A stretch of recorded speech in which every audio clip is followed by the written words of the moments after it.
Deux hommes risquent gros dans cette affaire. Redouane Faïd, figure du grand banditisme, et le discret Saïd Agouni, présenté comme le logisticien, 20 ans requis contre l'un, 15 contre l'autre.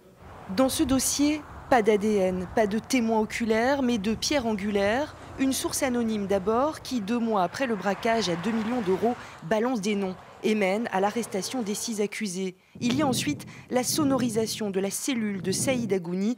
L'homme s'épanche beaucoup, trop. Son avocat s'insurge contre ces méthodes utilisées par les policiers. Ils ont opté et pensé que peut-être se répandrait-il dans sa cellule en apportant des éléments qui signeraient sa culpabilité.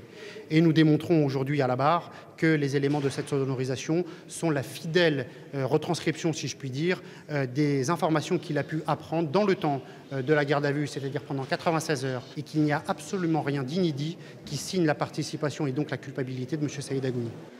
Reste que le contenu de ces écoutes met à mal la star du procès, le cerveau Redouane Faïd, arrêté avec Agouni et en possession de 2 000 € provenant de la Banque de France d'Arras. Sans doute, nous dit l'enquête, des billets issus du vol de ce fameux 17 mars 2011.